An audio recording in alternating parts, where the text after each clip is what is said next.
Blessings, folks. Welcome. You know, it's love that holds everything together, right? And I'm here just to let you know. All right, so honestly, love holds all things together, right? And the love being that we have always been from the beginning and will always be at the end, right? So if love holds all things together, it's part of the construct, right? It's part of this multi-dimensional universal construct, the glue, if you will, that holds everything together. So what is love? What is this? Well, let's take a look first at the prime creator. The prime creator has personality. Everything that is experienced within this multi-dimensional universal construct takes place within the God consciousness field. Nothing is experienced outside of that. God is not on the outside. God is within and throughout all things. We are an individuation of the source expression, or you can call us little gods, right? True. Okay, so looking at prime creator, we see a personality. How is it that this being has a personality? Some would say that this is a big mathematical program. Well, you can look at it in respect to mathematics, I suppose, but there is a consciousness behind all of it, a being without form. The form of the being is what you see within the creation. That's reason why within, such as the example, the law of one, you see the doctrine or teachings that communicates that God is all that there is, or all that there is God. Well, those are expressions of the individuations of God's source. Now, do I understand this completely? No, I do not. When I'm in that state, that is connected back with source, I understand like you would understand everything. But while we're here, which we're talking about being here, actually, this is what this video is about, and what we're able to bring into this incarnation. Why are we here? What is the purpose? What is our mission? What is the whole thing for being incarnated here? Well, let's go back to prime creator and the expression of this being. Because it's not just a mathematical program, it is a consciousness, a being that feels and is connected to everything, and that being feels on a very, very, very intense level. And one of the intense levels, or the greatest, I would say, is the expression of love. Again, it is what holds everything together, because the reason for the creation was the expression of love. Now, be it that we came out of love and we are individuations of that expression, and being in that state of that oneness, it's easy because it permeates everything to express that love. But you have a situation like this where we have a frequency fallen and frequency mutated situation within this first harmonic universe, specifically in planet Earth. You have the illusion of separation. You have the illusion of fear. You have the illusion of trauma and torment and all these different things that goes along with it. Now, I use the word illusion because it's not permanent, although the experience obviously is real. The idea for being here, the mission, if you will, is to bring that love where it was so easy to express to a place where it's not. That's the challenge. So, fundamentally, let's look at this construct fundamentally, because this is all about creating a point And that is the idea of love and the love being that we are and being able to express it. This construct, basically we can see it as frequency, vibration, and energy. Energy is consciousness, consciousness is energy. It may seem to be static consciousness or energy, but it is conscious nonetheless, because it's all within God's source consciousness field. Now, there's a lot of different terminologies that you can use for these different expressions of state of being, okay, in regards to energy, in regards to light, different expressions of things that occur according to consciousness and intention. But let's make this very simple.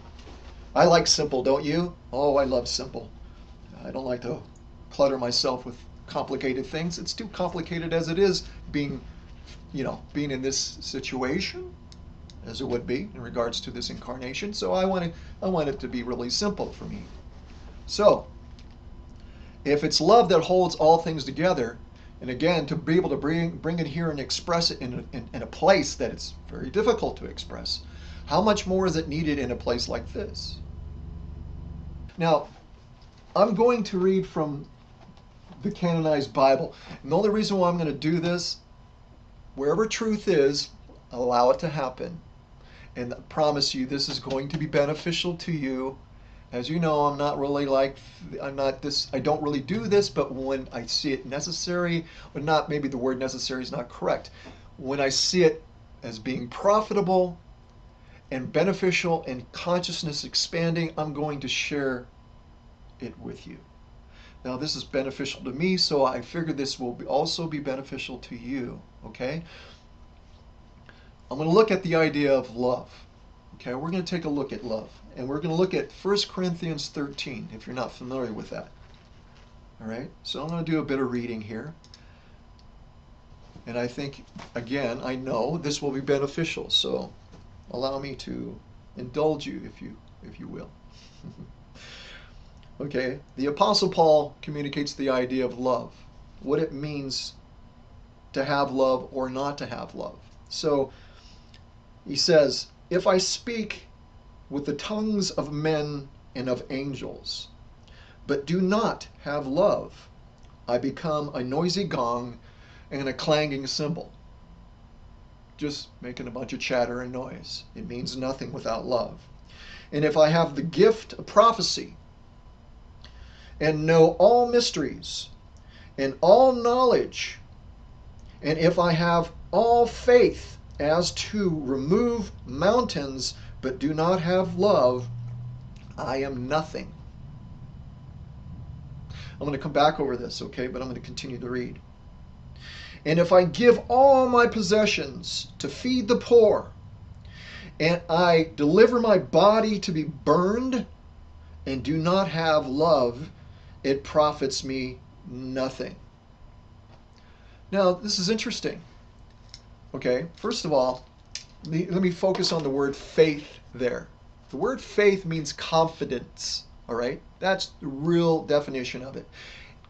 Confidence to the point of action, acting upon, all right? It's not the definition that you have within contemporary understanding of the term.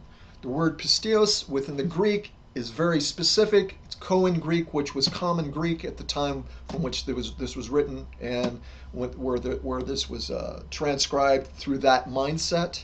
So certain words were very specific words, not like a lot of different languages where you have several definitions for one word. Here you have one definition for the term being used, and that is pisteos in respect to this particular term as we translate it as being faith. So it's confidence. Having the confidence, this is what I understand Paul saying.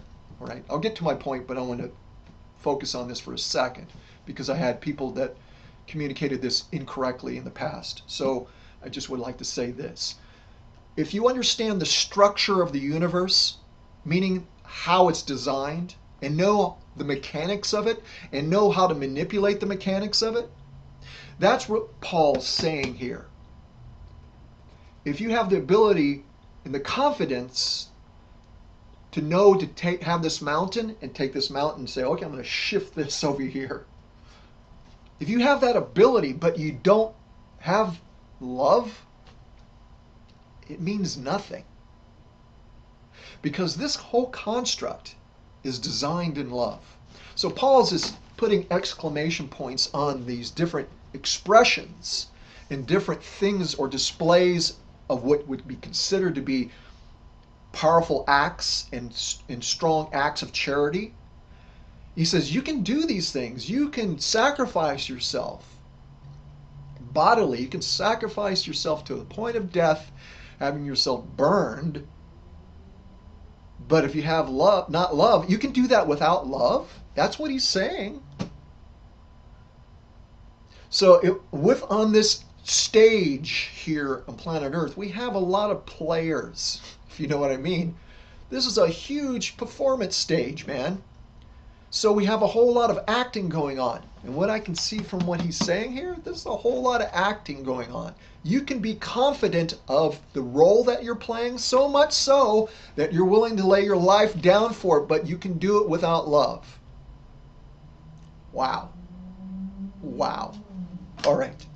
So that being said, let's take a look at what love is according to what Paul communicates, the way he communicates. Like I said, this is beneficial, don't you think? We're going to get to the substance here in a second. All right, love.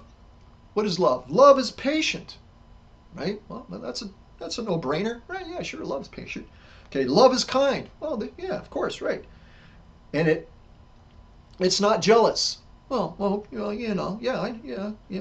Okay, so that kind of rules out the idea of a jealous God, doesn't it?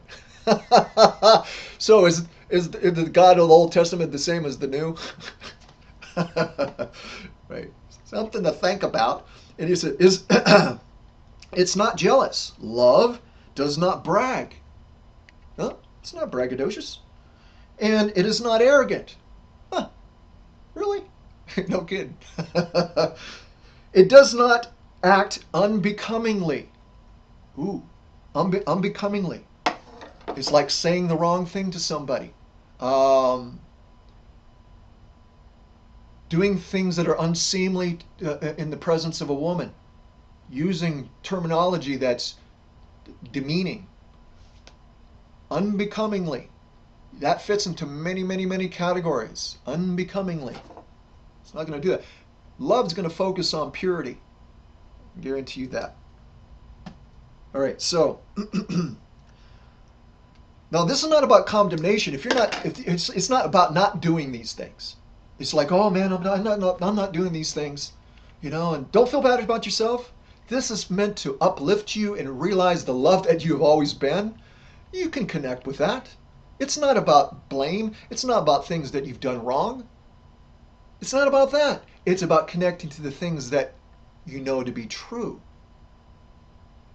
Right? We'll get to that here in a second. Just a second. It does not act unbecomingly. It does not seek its own. Is not provoked. Does not take into account a wrong suffered. Does not rejoice in unrighteousness or unbecomingly behavior. It's kind of like the same thing. Things that are not appropriate or right. But rejoices with the truth. Love rejoices with the truth. Bears all things. Believes all things. Hopes all things. Endures all things. Love never fails.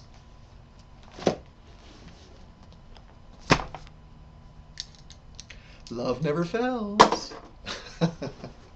I love that, man, because that is the truth. Because the being that you are is a love being. From the beginning will be at the end. But there isn't any end. So love never fails. Even though it seems like that, love never fails. This is temporary, as I keep telling myself, but while we're here, the idea is to be able to express that love That's the challenge. So how do we do that? Now this is something I know a little bit about. You act on what you know. It starts in action. But then, as you proceed in action, action, remember, is the confidence. Again, let's look at the idea of faith or confidence, the word confidence that was used there. And we have the word being used, faith. Think of yourself as driving home. You live there for 10, 15, 20 years, right? You know where it's at. You're confident of where you're going because you live there. That's the word that we need to attach to what I'm referring to here. Doing an action based on the confidence of who you are as a loved being. You want to engage it, start to share it with other individuals or things around you. Your puppy, your kitten, your cat, your dog, your children, your neighbors, your people at the grocery store. Anytime you have an interaction, remind yourself of the reality that they are individuations of source. They may not remember it, but you do. Therefore, you know that they're family. Not so easy a lot of the times, but it's important to remind yourself. And then the act. The act. Well, how do you express this love? Well, you first express it towards yourself, within yourself. You love yourself. Of course you love yourself. You need to love yourself. How can you not? You have to love everything equally, and therefore that's the first place you start. And then you think of those individuals as extensions of you. When I talk to you, I'm talking to me. And it becomes we. When I talk to you, I'm talking to me, and it's no longer I, but we. See what I'm saying? And then you're able to share that. You start thinking about, well, there's these homeless people down the street. Maybe I can take them some bananas and some water and take them some blankets or something. Just start acting on it in some way. And that confidence, when you know, you just do it. You don't think about it. You just go for it. You just do it. Just do it. And that's how you'll get that moving. Another analogy would be if you have like a pool of water and the pool of water sits and has no movement, and then it has nothing that enters into the water to create, a hospitable life source. In other words, a habitat for life to exist. But when you have movement like a stream and so on and so forth, you have this, you have life starts to enter into it, right? And then you have different aspects of life, and then it contributes to it as a whole. But if the pool sits and it becomes stagnant, it becomes poisonous. Now that's what my mother and my grandmother used to call stinking thinking. It becomes toxic. If you think too much about stuff and don't proceed with action behind, again, the simple things. In this case, this is a simple thing to do. It's not about how much you do. It's not about how much you accomplish.